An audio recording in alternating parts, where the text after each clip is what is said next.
Jedes Bild hat eine Geschichte. Es gibt aber auch viele Geschichten ohne Bilder.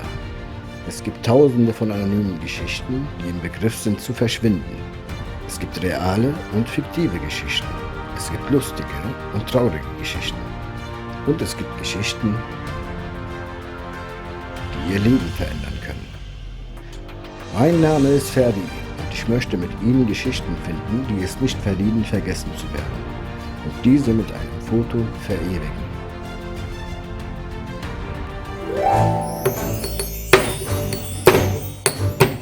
Hallo ihr Lieben, ihr fragt euch sicherlich, was ich hier mache. Ich schmiede Nägel, weil in unserer heutigen Geschichte geht es um einen Schmied, der soll 10.000 Nägel an einem Tag schmieden. Und das im Mittelalter. Ich kann das nicht glauben, aber wie die das wohl gemacht haben. Die Geschichte werde ich euch gleich erzählen. Es ist eine Geschichte, es hat was Geschichte. Und es ist ein Teil in unserem Leben. Und egal was man vorhat, egal was für Pläne man hat, muss man dies immer mit in Rechnung stellen. Daher kommt gleich die Geschichte und danach eine Reportage. Ich habe einen sehr besonderen Schmied gefunden. Und wir fragen ihn mal, wie das damals war, wie die damals Nägel geschmiedet haben. Das werden wir erfahren. Und am Ende kommt das bezaubernde Foto, den ich gemacht habe. Ich bin sehr zufrieden, ich freue mich. Viel Spaß!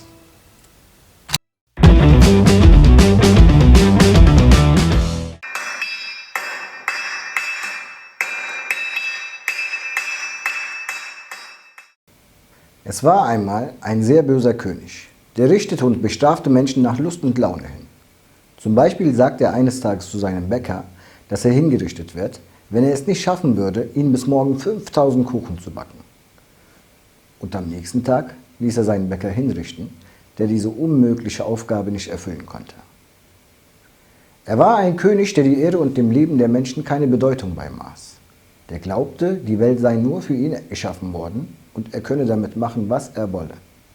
Eines Tages, als er wieder einmal mit seinen Rittern über den Marktplatz ging, sah er einen Schmied, der Nägel schmiedte. Ging zu ihm und fragte ihn: »Hey Schmied, wie viele Jahre machst du das schon?« Der Schmied bückte sich und sagte: »Ich mache das schon seitdem ich ein Kind war, mein König. Das ist ein Beruf, den ich von meinem Vater geerbt habe.« Wo ist jetzt dein Vater?« fragte der König. Der Schmied antwortete: »Es ist 30 Jahre her, dass er von uns fort ist, mein König. Er ist gestorben.« Und der König fragte ihn: »Vermisst du deinen Vater?« »Seit er weg ist, jeden Tag, mein König«, antwortete der Schmied. »Gut, dann wirst du mir bis morgen 10.000 Nägel schmieden. Wenn du es schaffst, kannst du weiterleben. Und wenn nicht, gehst du zu deinem Vater.« Siehst du, wie mächtig ich bin? Es gibt in dieser Geschichte keinen Verliererschmied. Doch der arme Schmied hatte eigentlich vieles zu verlieren. Er hatte 2 Kinder und eine Frau zu versorgen. Was würden sie ohne ihn nur tun? Bevor der König wegging, ließ er seine Gehilfen alle Nägel aus der Werkstatt des Schmiedes holen. Der Schmied machte sich sofort an die Arbeit und fing an, Nägel zu hämmern. Er arbeitete ununterbrochen. Vor Mitternacht kamen alle seine Bekannten und sagten ihm, dass er es umsonst macht und dass es unmöglich sei, so viele Nägel in einer Nacht herzustellen. Stattdessen schlugen sie vor, er solle etwas tun, was er liebt, oder in seinen letzten Momenten Zeit mit seinem Geliebten zu verbringen. Aber der arme Schmied sagte: »Ich muss es versuchen. Das ist das Einzige, was ich tun kann.« Es wurde Nacht, seine Arme schmerzten und sein ganzer Körper war sehr müde. Er arbeitete bis zum Morgengrauen. Er arbeitete für seine Familie, ohne zu schlafen, ohne 5 Minuten Pause zu machen. Er wusste aber, dass er nicht auf 10.000 gekommen ist. Dennoch machte er weiter. Am nächsten Tag kam der Gehilfe des Königs und sagte: »Schmied, gib mir die Nägel.« Der Schmied hielt einen Moment inne, weil er nicht wusste, was er sagen sollte, aber der Gehilfe des Königs war in Eile. Und er rief erneut: »Hey, hörst du mich nicht? Gib mir einen Beutel mit Nägel, schnell! Der König ist tot. Wir brauchen die Nägel, um das Grab des Königs zu schließen.« Oh ja, und es gab doch einen Verlierer in dieser Geschichte. Der König selbst hatte verloren. Keine Ahnung wie, aber er ist fort. Und der Schmied, obwohl es für ihn unmöglich war, diese Nägel zu schmieden, hatte er gewonnen. So ist das Leben auch manchmal. Es kann sich von heute auf morgen oder von diesem Moment an bis gleich vieles ändern. Zum Positiven oder auch zum Negativen. Ob man nun an Glück oder Schicksal glaubt oder nicht, es wird immer eine Berührung des Unbekannten in unserem Leben geben. Es gibt viele Dinge im Leben, die wir nicht kontrollieren können. Einige Philosophen glauben, dass wenn wir ganz tief in das Thema gehen, das Einzige, das wir kontrollieren können, nur unsere Gedanken und unser Verhalten sein können. Und alles andere nicht. Es kann jederzeit alles passieren. Und diese Geschichte werden wir jetzt fotografieren.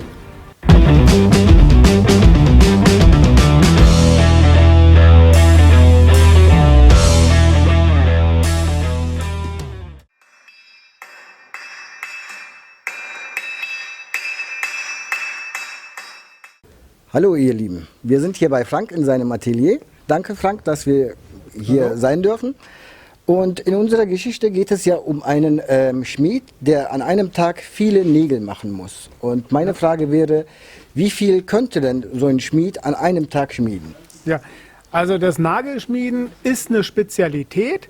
Das sind Schmiede gewesen, die haben nichts anderes gemacht eigentlich als Nägel zu schmieden. Und man geht davon aus, dass die pro Minute einen Nagel geschmiedet haben. Also 60 Stück in einer Stunde. Wow. Da kann man sich das in etwa hochrechnen, wie viel der in der Lage war, in 10 Stunden, in 12 Stunden denn entsprechend zu schmieden. Wahnsinn, Wahnsinn. Okay, noch eine Frage. Stimmt es, dass bei den Schmieden der eine Arm stärker ist als der andere? Nein, stimmt leider gar nicht oder das stimmt einfach nicht, weil wir ja alles, was wir bearbeiten müssen, auf der einen Seite immer festhalten müssen und zwar gut festhalten müssen und auf der anderen Seite mit dem Hammer arbeiten, den wir natürlich auch gut festhalten müssen. Die sind gleich stark und meistens sogar können die Schmiede beidseitig arbeiten, weil es einfach das notwendig macht, dass man mal die Richtung wechselt. Verstehe. Sodass die also da sehr, sehr trainiert sind auf beiden Armen. Oh ja, macht auch Sinn, ehrlich gesagt, ja. Und was ist so der große Unterschied zwischen den Schmieden in dem Mittelalter und heutzutage? Gibt es da so einen Unterschied? Wir haben, also das Schmieden als solches ist das gleiche geblieben. Also du machst ein Material glühend und bearbeitest mit einem Hammer. Der große Unterschied ist, früher war in der Schmiede 90% Schmiedearbeit und nur 10% andere Arbeiten. Heutzutage haben wir gerade im Kunstschmiedebereich oder im metallgestalterischen Bereich so viele verschiedene Möglichkeiten, uns mit technischen Hilfsmitteln Sachen herzustellen, die die Schmiede früher nicht hatten. Und dadurch machen wir das heute durchaus auch mit vielen technischen Mitteln, dass wir vielleicht noch 10% schmieden und nicht mehr so viel wie früher. Oh, Wahnsinn, danke, auch gut zu wissen. So, Frank, Iron Art werde ich auch hier verlinken, so dass ihr auch mal vorbeischauen könnt. Hier sind wirklich faszinierende Sachen und das Foto ist auch sehr gut gelaufen. Und ich bedanke mich herzlich bei dir, Frank. Gerne. Und bis zum nächsten Mal. Danke.